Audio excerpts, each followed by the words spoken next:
Guys, I want to go over what our Monday or day one lessons look like in our classroom.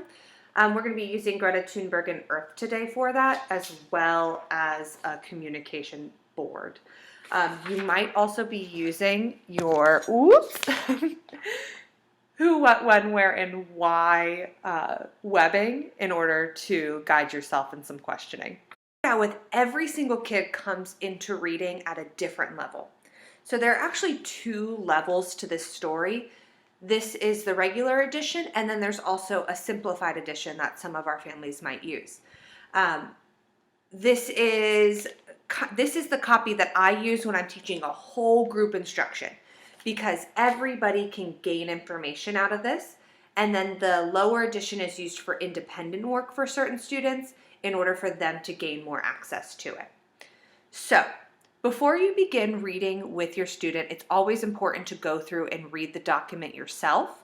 And how I like to do it for each kid is I identify different words that I think might be important. The reason why we use a communication board is to encourage engagement in the lesson. So I want to know that I have that joint attention while I'm reading. And so I'm just going to show you the first sentence and what it might look like for your student.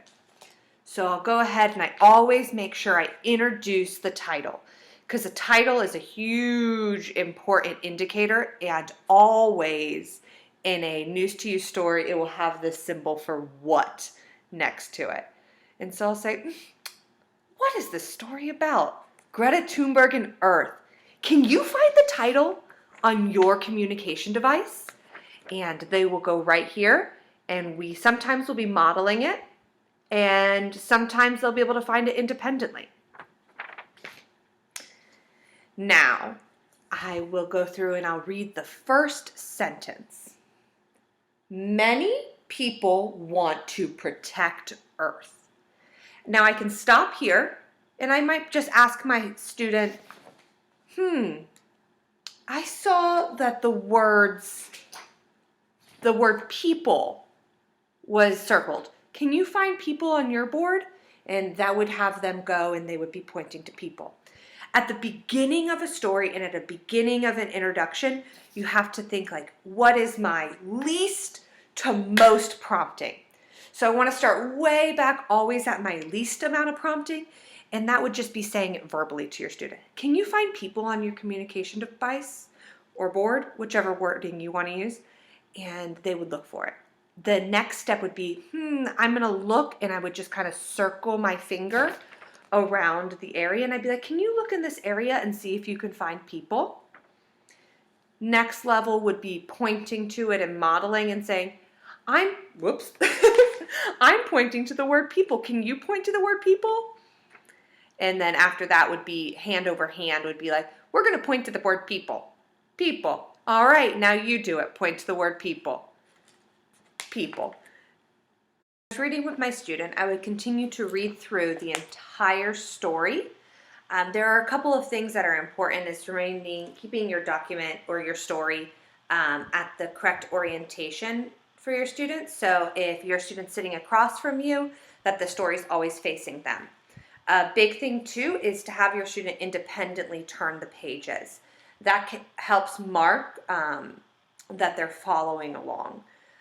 They might need you to prompt it just slowly, being like, hey, can you turn the page?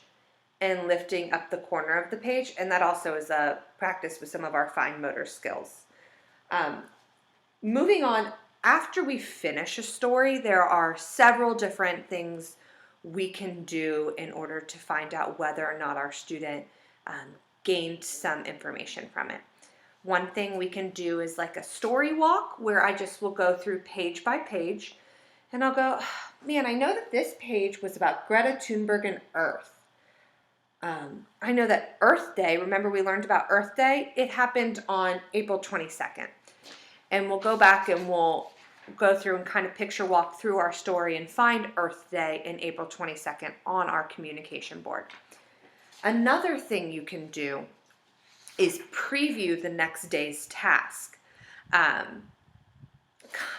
One of the things I like to do with kids is measure their over it level before I keep introducing. I don't want to frustrate anybody. I want them to still be engaged and be excited about the learning process. So I measure their over it, and if they're not over it yet and we still got a little bit in, I'm going to introduce tomorrow's task as well. So I'm going to tell them about tomorrow and how we're going to be doing our who, what, when, where, why webbing activity. And then I would go through and very similarly, I'd story walk through, opening each page and finding those answers to my who, what, when, where, why questions, because that's going to be important for tomorrow when they begin to read the story, or you read it to them again, and then they begin to do their work independently for the week. Something we might also be running into is behavior during this story, or lack of attention, and that's when I really encourage you to go back to all of the tools you might have in your toolbox for keeping your student engaged. The biggest tool in our classroom toolbox that we continually use is a first then board. Now, you can find resources for first then boards all over the internet. Almost all of your students they'll tell you straight up what they want.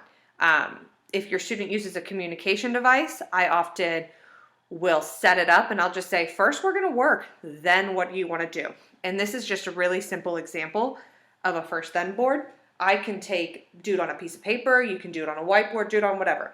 I'll just draw a square up like this, and I'll tell them first and then.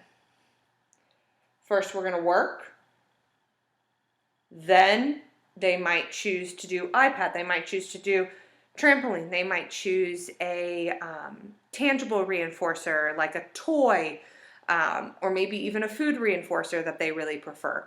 And then I work that into the then.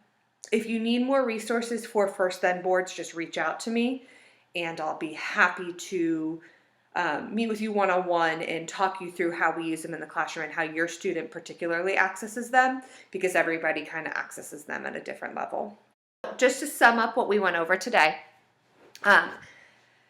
day one is just a day for you to introduce vocabulary and the new words they're going to be hearing. It's also a great day to do some video exploration. I'll be making sure to link videos each week underneath me reading the story so that you have a little bit of access, but I encourage you to just go on YouTube. So this week is Greta Thunberg.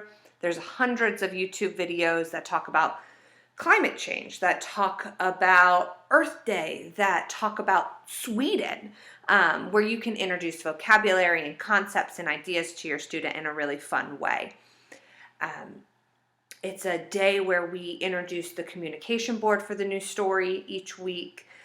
We introduce concepts and ideas, and we really kind of set the tone for first we're going to work, then we're going to play, and we do it all week long. Alrighty, so if you have any questions, please feel free to reach out to me, call me, or if you're having trouble with any behaviors during any of the lessons, call me and we'll brainstorm and work through those individually based on your child's needs. All right, I hope this was helpful. I'll talk to you guys soon. Bye.